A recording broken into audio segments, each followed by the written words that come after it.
So I want to share with the audience some predictions for what I think is likely to happen next. So my first prediction is that Luna will never be the same. And I think CZ said it best. He said he's disappointed with how the incident was handled by the Terra team.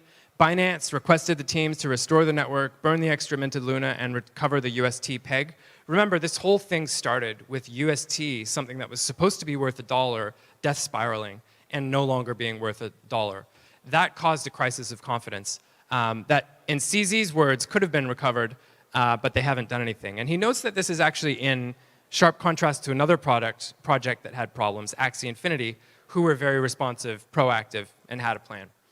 So this is Ethereum Classic. And Ethereum Classic is an interesting story because it was created in 2015. There was a project that raised money in 2015 using the original Ethereum. And it turned out there was a bug in the Ethereum blockchain. So they made a new version of Ethereum. And this was the hardcore old school one, Ethereum Classic. Not used by anyone. And it's actually been attacked. And there have been multiple, I wouldn't call it hacks, but what we call 51% attacks, where the blockchain is taken over by bad people. And this has happened multiple times. And you can see the price here since the start of 2017 has actually risen astronomically. So it's clear to me that there is precedent in the markets for a kind of a dead coin that doesn't have a lot of confidence from the market to grow very aggressively. The second prediction I want to make, and I just want to be very clear about this, is that I think there's a massive risk in lending platforms. So today, there are a number of centralized lending protocols, and the basic pitch is this. You give them your assets, they deploy your assets and make some money, and they pay you a fixed rate of interest, obviously much lower than they're actually generating. So these platforms, there's dozens of them, and I think there could be a massive problem brewing that could cause very serious events in the crypto industry. So centralized protocols like Nexo, BlockFi, et cetera, had exposure to UST. Now, BlockFi, I don't think had any direct exposure, but BlockFi, these platforms also lend. They don't just borrow, they lend. And so they would now have people that would have lost a substantial amount of assets that they wouldn't be able to repay. And by the way, there are actually, I'm not going to name which one, but there's a lending protocol that's kind of on this list I'm about to show you that was going to send a speaker and ended up pulling the speaker. So I don't know if that's coincidental or not. I'm not going to say which one.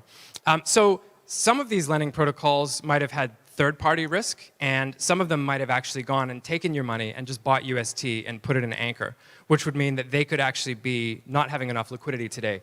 And so this phenomenon might actually explain why the rates haven't changed. And so you could see here, there's only these 4 platforms that have reduced their interest rates. And I could just tell you, I'm a market professional, the ability to generate yield on deposited assets has changed.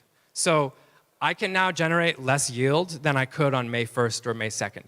And you would expect that institutions that pay interest would reflect this in the interest that they pay. But only 4 of them have. And I know a lot of the people from a lot of the teams, BlockFi, Abra, HODLNOT, my friends at HODLNOT, I think they're here, very great company.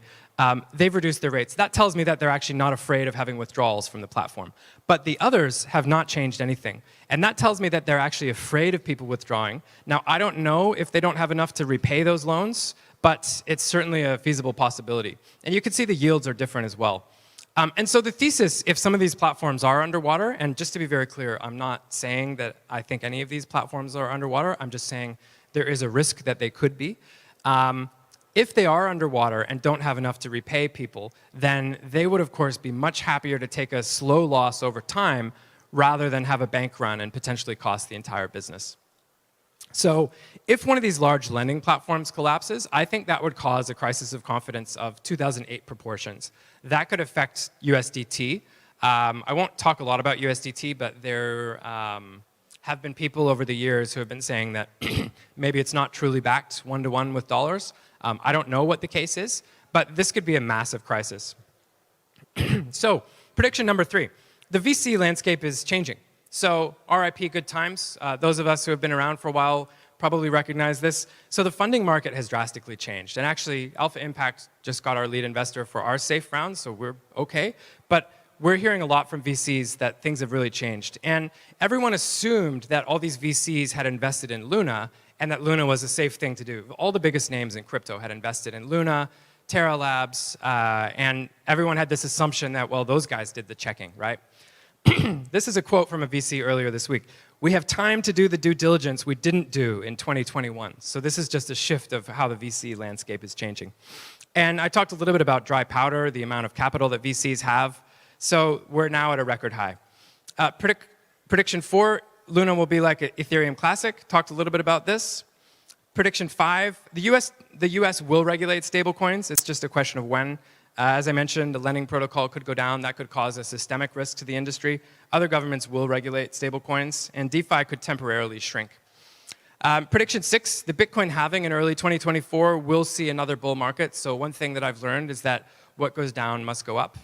So the supply of Bitcoin contracts every 4 years. That causes a bull market within 18 months after that. So we're pretty comfortable with that reality in 2024.